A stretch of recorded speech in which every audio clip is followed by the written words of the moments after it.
Hello everybody, welcome back to Sports with Pharaoh. This is your boy Izu and we're back at it. So I called it, 2-1. Aston Villa came from behind. Asensio 2 goals. Marcus Rashford 2 assists.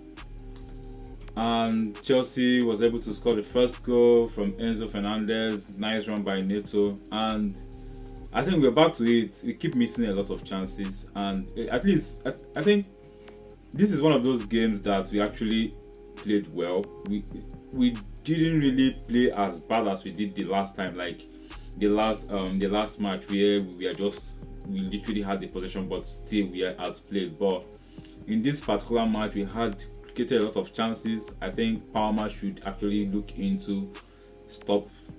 He should start passing the ball. At this point, it's getting ridiculous that we keep missing chances and our players keep trying to force the issue. Just pass the ball, man.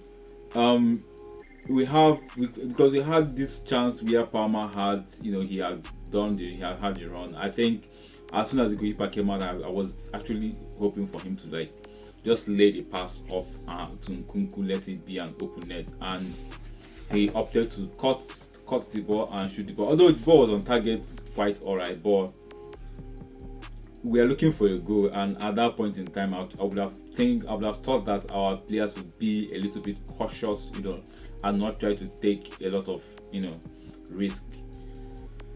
Because if that was Madueke, a lot of us would be here chanting he was selfish, blah blah blah blah blah blah blah blah. So we should be, especially now that we're not getting the goals, we're not getting chances as much as we hope that we'll be doing.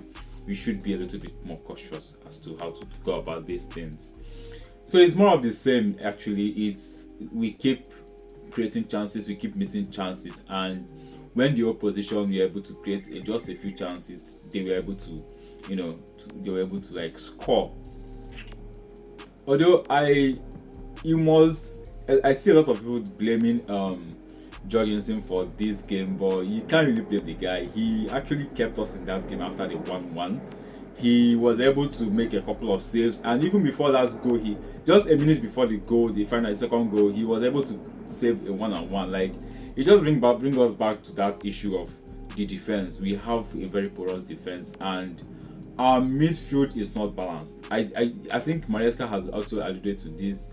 Enzo Palmer, Caicedo is not a balanced defense because he just leaves Caicedo doing all the work, and this guy actually goes forward and back to the defense, and it's very unfair to him that he's the one that is working as much as he's overworking himself to be able to if you watch his game, you see that he helps a lot. He helps his defense a lot.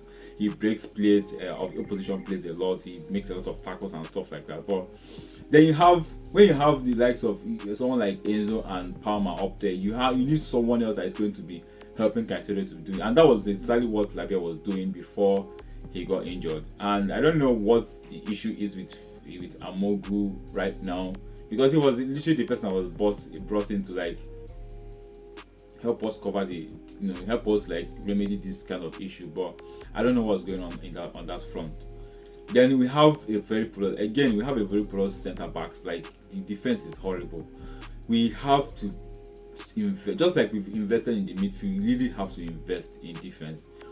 Chalobah is not it. I said it even before he came back that Chalobah is just another disaster in disguise, and Chalobah is not it. He's not the answer. We are still going to have to sell him because he's not up to par. Tosin is a bench player. He's not the kind of defender that should be starting. Kowe is not convincing as well. He's really not. I think he's one of the I think he's someone that needs a very good defender to play alongside him. There's someone that is going to keep him in check. And that was why he was able to perform really well when he was playing with Thiago Silva. James came back into free, but he's still not fully fit, and there are just a lot of things that he can't do right now, because this James right now is not the James I used to know. This is James that have gone through injury upon injury upon.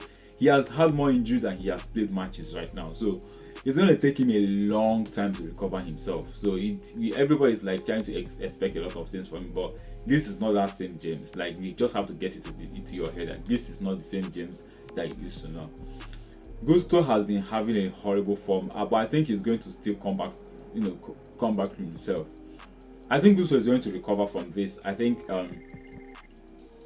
this is just a team thing at this point in time, and if the team when the team recovers, he's also going to be part of the players that are going to recover from this. And if that doesn't happen, I think Gusto might be on his way out of Chelsea as well. Nkunku is not. I keep saying this, that lone 9 is not his player.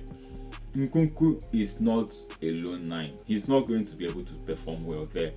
He's never that. He never would be that. I think Maresca tried to tweak a little bit and push him, give him a little bit of free, make it a fluid attack in such a way that Nkunku can drift to the left or right to come in from there. But still, it worked for a little bit of time, but it really didn't work completely. It's disheartening to see. This Nkunku is not really going to be the answer. We actually need a proper 9 in front of there to be able to be threatening as we used to be. At least when Jackson was here, we were getting a load crap of chances because he was actually doing his job as a centre forward. But Nkunku is not really. I think he's one of those players that's going to be sent out of Chelsea by the end of this season.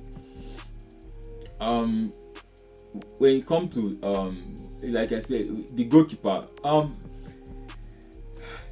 Jörgensen was good throughout the game. The first goal was not really his fault. That goal is down to the defense not closing down the players earlier. The second goal, yes, it was his fault, but he has been good all game, and that goal could have been a kind of an equalizer if our attack had done what they were supposed to do already. This would have been kind of a consolation goal if our attack had been good enough to do what they're supposed to do, and if our defense has been able to close down the likes of Asensio. Because why is Asensio getting that kind of chance inside the box so late in the game? You are literally giving him the chance to be able to hurt us. So it was everything was just quite unfortunate, and it's not really that at this point you can't just say it's Maresca, because you can see that the man is actually tweaking, making tweaks to the formation, and with the that was why I questioned the sporting directors the January transfer. But when they had a really good bench, and they just from that bench they were able to move on. Was it 3 very crucial, not really crucial players, but very good. These are 3 players that are better than what we currently have on the bench.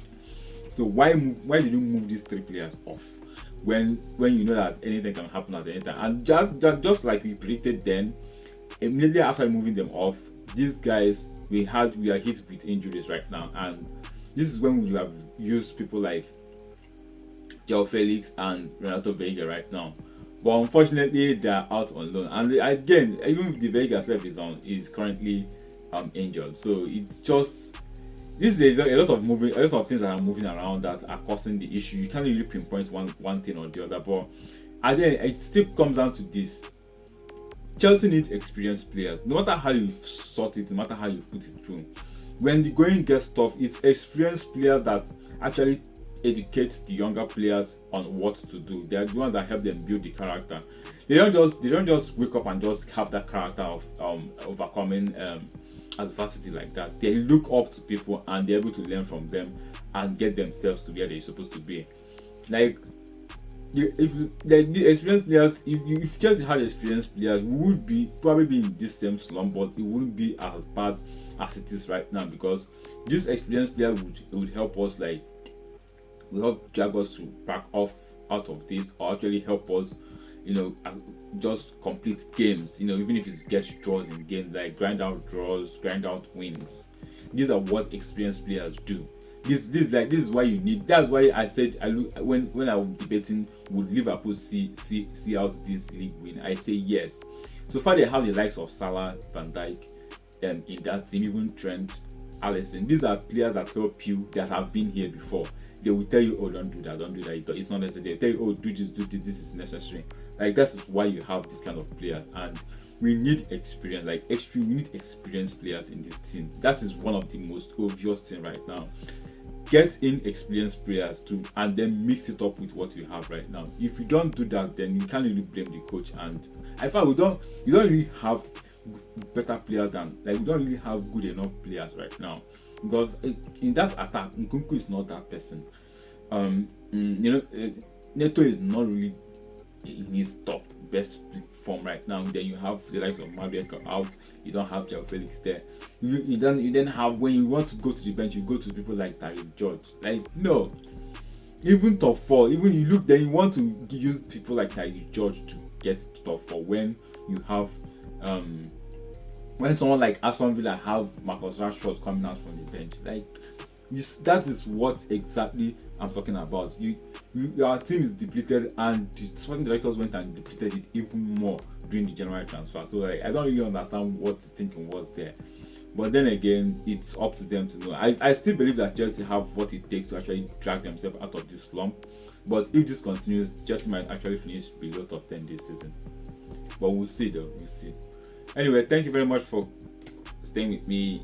Remember to like, comment, and subscribe as well. Tell me what you think. I want to know, what do you think that Chelsea will be able to drag themselves out of this slump? Do you think that Chelsea will be able to finish in the top 4? Do you think that the sporting directors are doing a great job? Do you think the issue is the sporting directors or the managers or the players? Tell me what you think. Don't forget to like and subscribe as well. Thank you. Bye bye.